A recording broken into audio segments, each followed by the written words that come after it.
Good morning mga katulog. Ito namin dito sa Maynila ngayon. Oh. Kami sa Sardinas. Kaya mga Sardinas.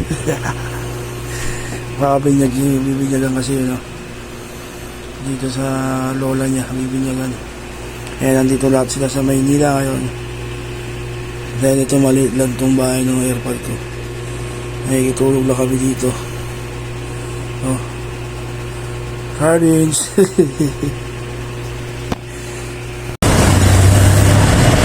Ay, palengke mga kapatid. Makulimlim madilim. Nakagawa ng bagyo.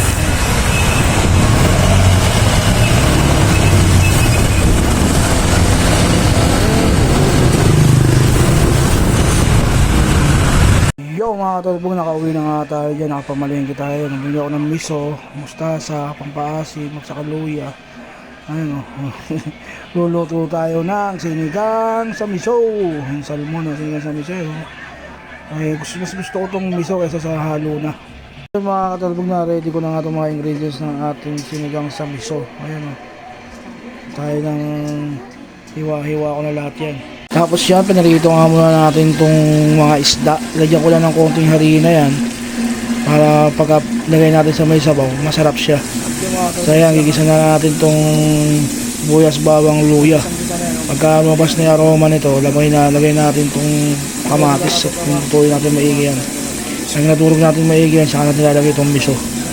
Lagay ng miso, lalagay natin ng patis yan. Ayan o. So ayan, lalagay na natin yung miso, lalagay na tayo ng patis. Yan. Tapos mekos lang ulit natin yan, saan natin sasabawan.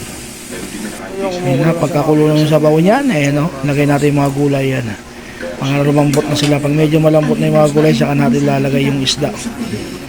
Tapos paglagay natin ng isda, saka natin lalagay yung pampaasim.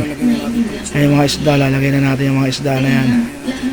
Paglalagay ng isda na yan, lalagay natin yung pampaasim, saka yung gulay na mustasa, at ayan. Kita nyo, napakaganda ng kulay ng ating sinigang sa miso. Siguradong napaka-solid nito. So titikman natin to bago tayo magsundo.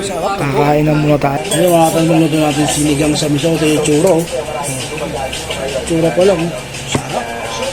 Lasang malasa. Ito tayo dito ng silit patis na konting kanin. Lamon tayo.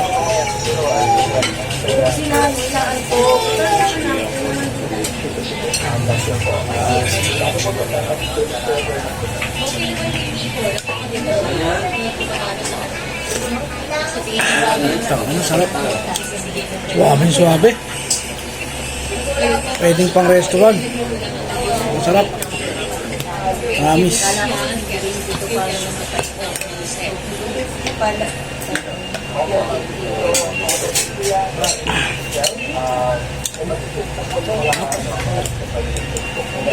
Lemon Spartan.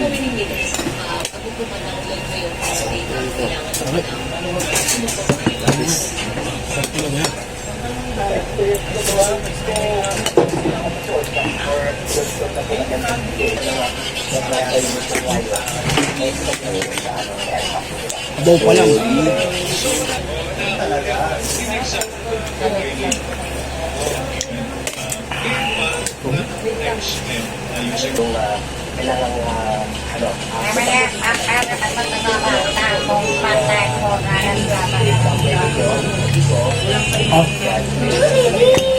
Wala kasi wala nabibili ng miso, yung pinaka-miso niya, di ba? No? Wala nabibili doon eh. Ayun nakahalo na. Nakakabili ka, kung ito sa bayan pa, layo. Nabibili doon yung nakamix, hindi masarap yung nakamix, maganda yung hiwalay. Tapos nalagay ka ng original na pampaasin, di ba, yung sinamix. Ang mga...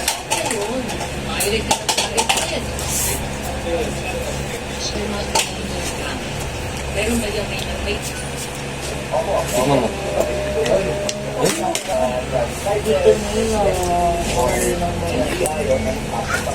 Dalawa. Yung kondiretong puto-puto, 4 kilo eh. 1 kilo lang. Bumili kayo ng durog na. Durog na, no? Ang ano yun yun?